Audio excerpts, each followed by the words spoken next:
बिस्मिल्लाहिर्रहमानिर्रहीम, अस्सलाम वालेकुम।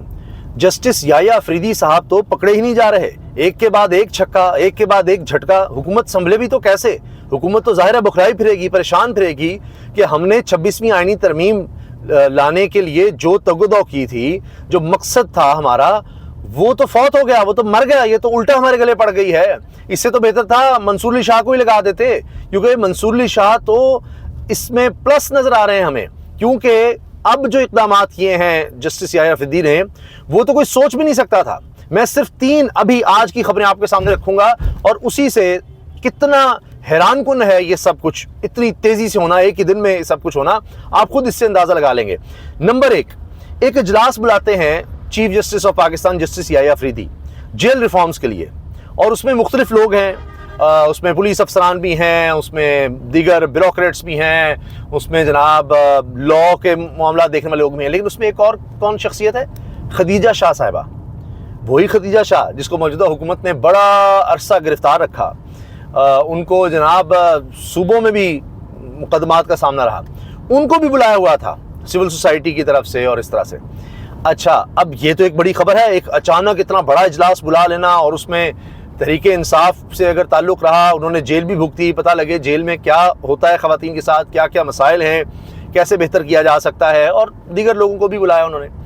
अब ये तो एक ख़बर है, मगर इसके अलावा उन्होंने ये भी काम किया है कि मंसूर अली शाह साहब के साथ जो लोग काम करते रहे, जिनको काजी फाइज ईसा ने वापस भेज दिया, रिसर्चर्स थे, ये कोई आम रिसर्चर्स नहीं थे, ये जुडिशरी से ही लिए गए रिसर्चर्स थे, और 3 लोग, इनको वापस भेज दिया था चीफ जस्टिस, साबिक चीफ जस्टिस, बदनाम तरीन चीफ जस्टिस, मुतनाज़ा तरीन चीफ जस्टिस काजी फाइज ईसा ने।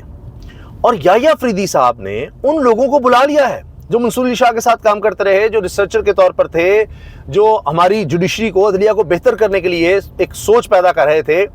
उनको वापस बुलाया है और डेपुटेशन पर 3 साल के लिए, उसका नोटिफिकेशन भी आ गया है। तो ये तो काम कहीं और जा रहा है जनाब। अच्छा, फिर तीसरा काम, जुडिशल कमीशन का इजलास तलब कर लिया है, जिसमें फैसला होना है जजेस का, कौन जजेस होंगे, किनको हाई कोर्ट से सुप्रीम कोर्ट लाना है, किनको हाई कोर्ट में लगाना है। ये भी हो गया। फिर स्पीकर अयाज सादिक ने भी ये काम किया कि जी उसकी तश्कील हो गई है। इधर से तहरीक इंसाफ के लोग, शिबली फराज आ गए हैं, उमर अयूब आ गए हैं, उधर से शेख आफ्ताब नून लीग के और पीपल्स पार्टी के फ़ारूक नाइक आ गए हैं, क्योंकि पहले पीपल्स पार्टी ने इतराज़ किया था कि ये क्या चक्कर है, सब लोग नून लीग के ही क्यों आ रहे हैं। उधर से इरफान सिद्दीकी आ रहे थे सेनेट से। तो बहरहाल अब उधर भी देखना है क्या होगा। तो बड़ी हंगामा खेजी नज़र आ रही है, ख़ास तौर पर ये जो मंसूर अली शाह साहब की वापसी के बाद, उम्र से वापसी के बाद ये खबर आई कि वो रिसर्चर्स वो भी वापस बुला लिए हैं, और यानी काजी फाइज़ साहब के सारे काम वो रिवर्स हो रहे हैं, उलट हो रहे हैं, अमला भी बदला जा रहा है। फिर मंसूर अली शाह साहब को अहम कमेटी की सरबराही फिर से सौंप दी गई है, जहाँ से उनको काजी फाइज़ साहब ने हटाया था। मुनीब अख्तर की वापसी हो रही है प्रैक्टिस एंड प्रोसीजर कमेटी में। इसके अलावा फुल कोर्ट इजलास बुला रहे हैं। अभी जुडिशल कमीशन के हवाले से मैंने बताया, ऊपर से सुप्रीम जुडिशल काउंसिल, जहां फैसले होते हैं कि किस जज के खिलाफ कार्रवाई करनी है, उसका इजलास वो पहले ही बुला चुके हैं। अब एक और खबर सुन लीजिए, उसमें ये बताया जा रहा है कि 6 जजेस के खत का मामला भी आना है, क्योंकि हाई कोर्ट के 6 जजेस ने जो गाइडेंस मांगी थी सुप्रीम जुडिशल काउंसिल से मांगी थी कि हमें धमकाया जा रहा है, हमारे ख़ानदान को, हमारी फैमिलीज को धमकाया जा रहा है, हमारे साथ ये सलूक हो रहा है। और उसके बाद भी ये जारी रहा, यानी ख़त लिखने के बाद ये हुआ कि बाबर सत्तार जैसे जज, उनकी फैमिलीज़ के डॉक्यूमेंट सामने आते हैं, किसी की कभी डिग्री जाली करने की कोशिश की जाती है, किसी के खिलाफ सुप्रीम जुडिशल काउंसिल में जाली दरखास्तें आने लग जाती हैं। ये सब कुछ भी जारी रहा। अब अंदर खबर ये है कि चीफ जस्टिस याया अफरीदी साहब ने हुकूमती कानूनी शख्सियत को ये कह दिया है, बाकायदा समझा दिया है, वाजे कर दिया है कि बस इनफ इज़ इनफ।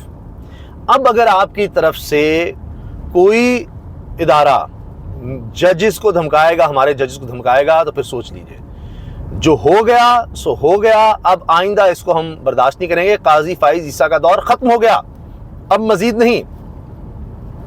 ये बात हो गई। और अब चूंकि सुप्रीम जुडिशल काउंसिल का इजलास पहले ही बुला चुके हैं जनाब याया अफरीदी साहब, फुल कोर्ट इजलास बुलाया, ये भी इजलास बुलाया उन्होंने, और आगे अब 2 को फिर होना है इजलास, supreme judicial council full court इजलास दोबारा होना है।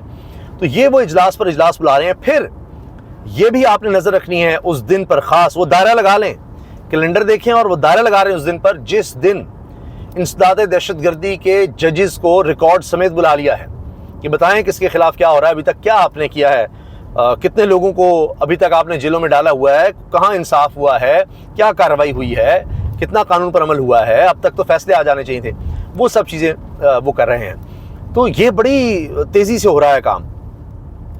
अब दूसरी खबर पर आ जाएं। ये अभी मैंने आपको एक खबर दी है, उसके 3-4 पहलू आपके सामने रखे हैं। अब आकर सलमान सफदर जो इमरान खान साहब के वकील हैं, आप देखते हैं वैसे तो लोग बताते रहते हैं कि जी मसलन सीनियर तज्ज़ियाकारों की बात करें जिनमें हामिद मीर भी हैं, दीगर लोग भी हैं, हम जैसे कमज़ोर तालिब इल्म भी हैं, कि इमरान खान की रिहाई तो कोई मसला नहीं है। आज इमरान खान अभी इसी वक्त रिहा हो सकते हैं, अगर वो कोई डिक्टेशन ले लें, डील ले लें, इस तरह से हो सकता है, तो उनकी मकबूलियत उनके आड़े आ जाती है और मसाइल हैं।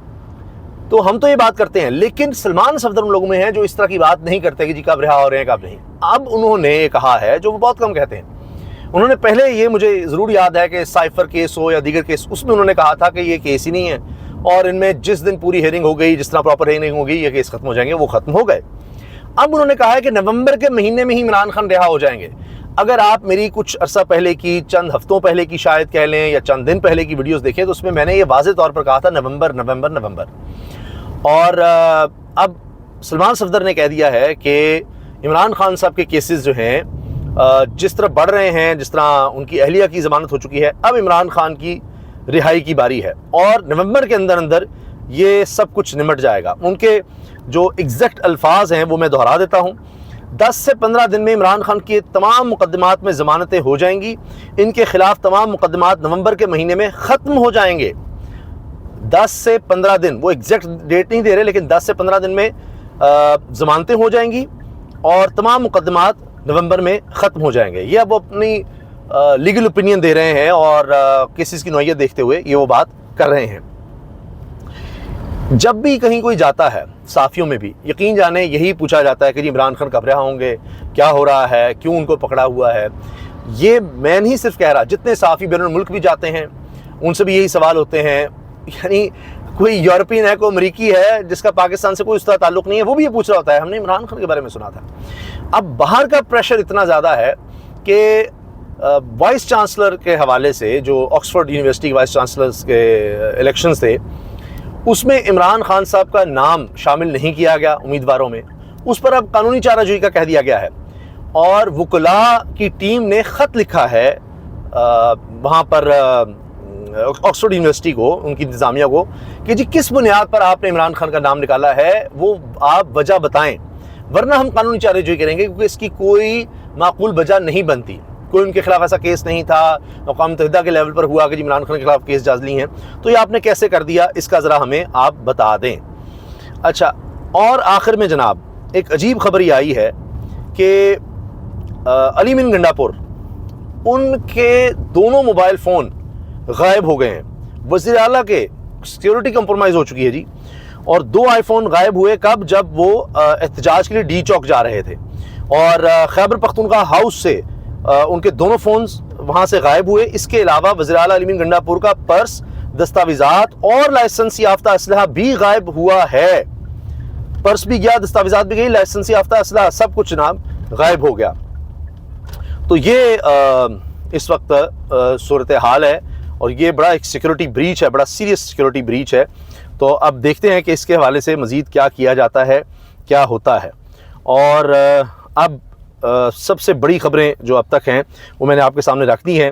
अब देखना ये है कि ये जो जुडिशल कमीशन का इजलास है इसमें क्या होता है और उसमें क्या फ़ैसले लिए जाते हैं जजेस के हवाले से, उनकी एलिवेशन के हवाले से। क्योंकि इसमें अब देखना होगा कि जजेस अगर इकट्ठे हो जाते हैं, क्योंकि आइनी बेंच का सरबराह भी होना है, इसमें 3 सीनियर मोस्ट जजेस हैं चीफ जस्टिस के अलावा, उनमें मुनीब अख्तर हैं, मंसूर अली शाह हैं। हमें ये तो पता लग रहा है कि याया अफरीदी समेत मंसूर अली शाह और जनाब मुनीब अख्तर ये आइन और कानून के साथ खड़े हैं। अमीनुद्दीन साहब का इम्तिहान है। तो वो क्या करते हैं, फिरानी बेंच का कौन होता है। बाकी तो 2 लोग तहरीक इंसाफ के हैं, हुकूमत की तरफ से तो हमें ऐसे ही लगता है कि क्या होना है, उन्होंने तो अपना पलड़ा भारी करने की कोशिश करनी है।